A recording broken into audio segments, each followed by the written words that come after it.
2024년 1월 2일 화요일 말씀으로 이 하루를 시작하신 여러분들 주님의 이름으로 환영하고 축복합니다. 특별히 여러분에게 이 새해를 맞이해서 하나님의 놀라운 은혜와 복이 함께 하시기를 바랍니다. 오늘 우리에게 주시는 하나님의 말씀은 잠언 2장 1절로 8절에 있는 말씀을 제가 새 번역으로 읽어 보겠습니다. 아이들아, 내 말을 받아들이고 내 명령을 마음속 깊이 간직하여라. 지혜에 내 귀를 기울이고 명철에 내 마음을 두어라. 슬기를 외쳐 부르고 명철을 얻으려고 소리를 높여라. 은을 구하듯 그것을 구하고 보화를 찾듯 그것을 찾아라. 그렇게 하면 너는 주님을 경외하는 길을 깨달을 것이며 하나님을 아는 지식을 터득할 것이다. 주님께서 지혜를 주시고 주님께서 친히 지식과 명철을 주시기 때문이다. 정직한 사람에게는 분별하는 지혜를 마련하여 주시고 흠없는 사람에게는 방패가 되어 주신다.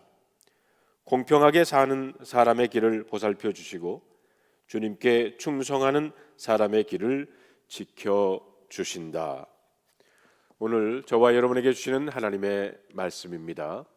기도하겠습니다. 하나님, 새해를 저희들에게 허락하심을 감사합니다. 새날을 허락하심을 감사합니다. 오늘도 저희들 이 잠언에 있는 말씀으로 이 하루를 시작하기를 원하오니 성령님, 우리의 마음속에 깨달음을 주시고 이 잠언의 말씀을 우리의 마음속에 간직하며 적용하며 실천하여 사는 하나님 백성 되게 하여 주시옵소서. 우리 주 예수 그리스도의 이름으로 간절히 기도하옵나이다. 아멘. 저희들이 2024년 새해를 시작하면서 잠언의 말씀을 묵상하고 있습니다. 이 잠언이라고 하는 그 뜻은 바늘 잠자와 말씀 원자를 쓰고 있는데, 다시 말하면 바늘로 찌르는 말, 즉 우리를 바늘로 찔러서 깨우는 말씀이 바로 잠언이라는 겁니다. 영어로는 Proverbs라고 합니다. 프로는 앞에라는 뜻이고요. verbs는 말, 즉 앞에서 하는 말, 미리 하는 말이라고 하는 의미입니다. 즉 잠언이란 마치 내비게이션처럼 앞서서 혹은 경로 이탈한 자리에서 경고음을 내주면서 다시 목적지로 경로를 재설정하게 하는 말씀이 Proverbs, 잠언입니다. 히브리어로 이것을 마샬이라고 하는데 그 뜻은 경계의 말씀이라는 뜻을 가지고 있습니다. 하나님의 자녀들이 걸어갈 인생의 길이 순례의 길이며 영적 전쟁의 길이라는 것입니다. 그 길에는 대적마귀가 파놓은 함정과 위험들이 있습니다. 그래서 우리가 경계하고 주의하지 않으면 치명적인 부상을 입을 수 있습니다.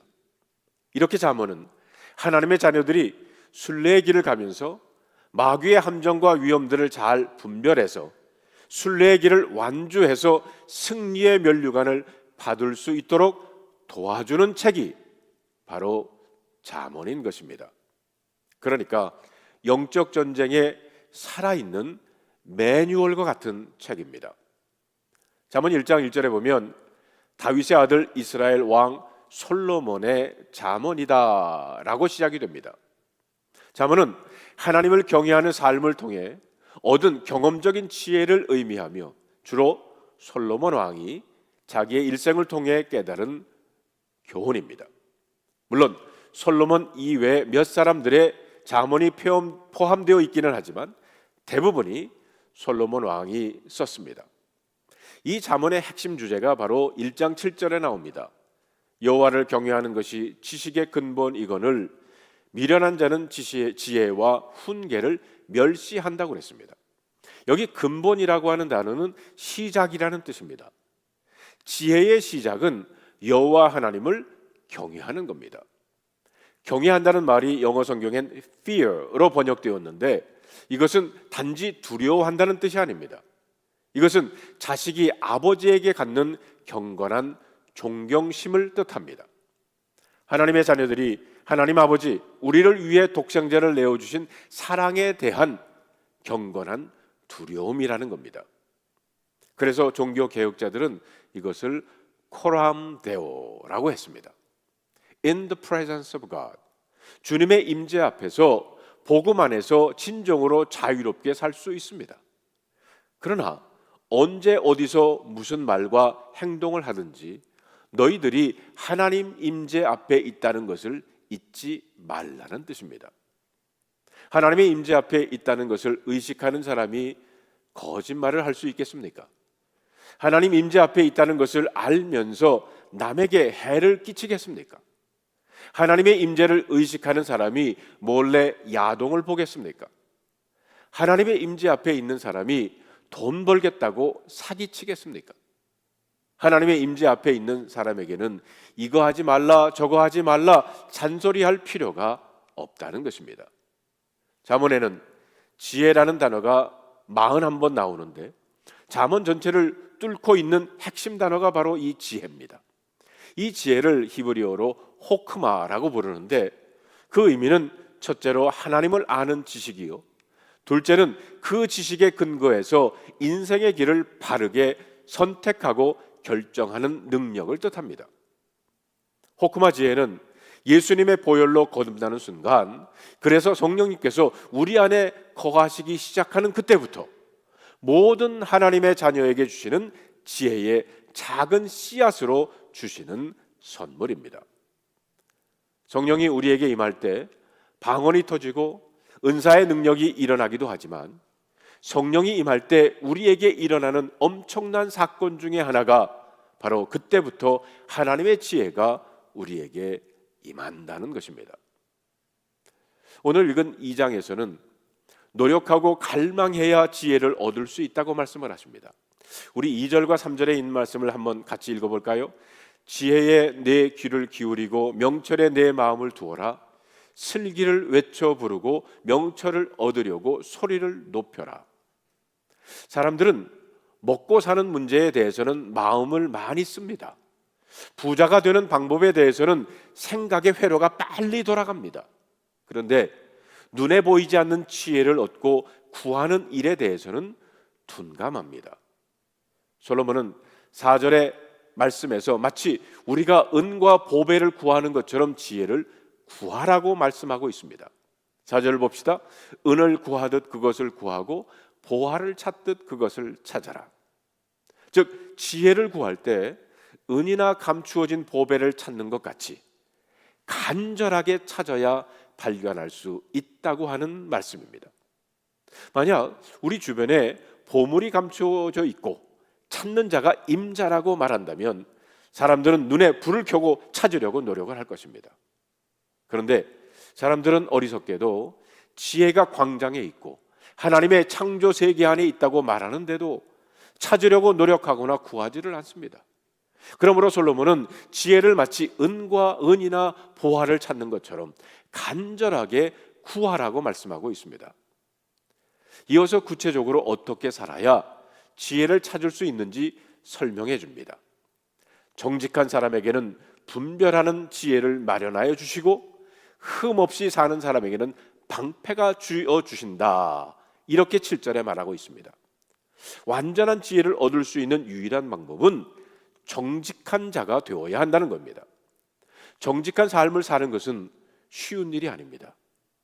세상은 적당하게 타협하는 자를 지혜롭다고 말합니다. 사람들과 악을 도모하고 일을 꾸미고 이쪽에서는 이런 말 저쪽에서는 저런 말을 하는 사람들을 좋아합니다. 그런 사람들을 지혜롭다고 말하고 처신에 능하다고 칭찬도 합니다. 하지만 하나님께서는 완전하고 완벽한 지혜를 얻기 위해서는 정직하라고 말씀하십니다.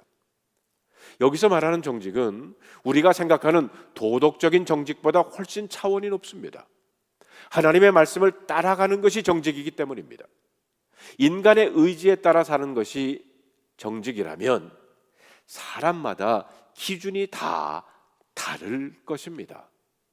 하나님의 말씀이 정직의 기준이 되면 그 절대적인 기준을 따라 살아갈 것입니다. 하나님께서 아브라함에게 약속의 땅 가나안 땅을 허락해 주시고 그 땅을 지키라고 하셨습니다. 하지만 아브라함은 기근이 오자 애굽으로 내려갔어요. 이것은 정직한 행위가 아닙니다. 아브라함은 하나님의 말씀을 떠나 애굽에 가서 결국 바로에게 거짓말을 합니다. 이렇게 하나님의 말씀을 떠나는 자는 도덕적으로도 정직하지 못한 삶을 살 것입니다. 그러나 우여곡절 끝에 다시 가나안 땅으로 돌아오고 난 후부터는 하나님의 말씀대로 살기 위해 아브라함은 노력했습니다. 이것이 정직입니다.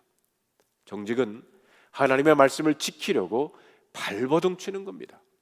이렇게 정직한 삶을 살아갈 때 하나님께서는 우리에게 놀라운 지혜를 허락하십니다. 아브라함은 그 후 100세에 얻은 아들 이삭을 하나님께서 제물로 바치라고 하는 그 엄청난 그런 명령 앞에서 그는 고민하고 그리고 그 문제를 마음속에 간직하고 있지만 그럼에도 불구하고 아브라함은 하나님의 말씀에 순종했습니다. 이것이 바로 정직입니다.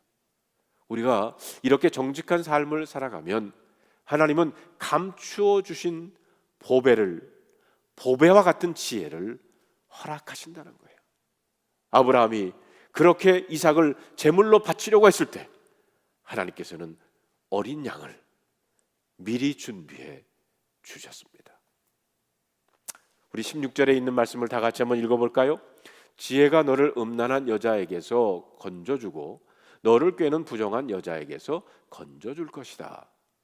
음녀, 즉 부정한 여자는 우리 주변에서 사람들을 유혹하고 여러 가지 말로 속이는 자들을 말합니다.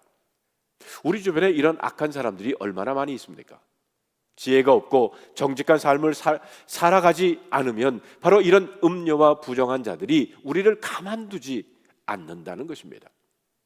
말씀의 궤도에서 이탈하게 만들 것이고 그리고 하나님을 사랑하는 마음에서도 멀어지게 할 것입니다. 성도 여러분, 2024년 새해 하나님의 말씀에 거하면서 하루하루를 하나님께 주시는 지혜로 사시는 여러분들이 되시기를 주님의 이름으로 축원합니다. 기도하겠습니다. 2024년 새해를 주신 하나님 감사합니다. 말씀을 통해서 우리에게 지혜를 주시고 그 지혜를 깨달을 수 있도록 성령님 우리를 인도해 주시니 감사드립니다. 하나님께 주시는 지혜로 하루하루를 복된 삶을 살아가는 하나님 백성 되게 하여 주시옵소서. 우리 주 예수 그리스도의 이름으로 간절히 기도하옵나이다. 아멘.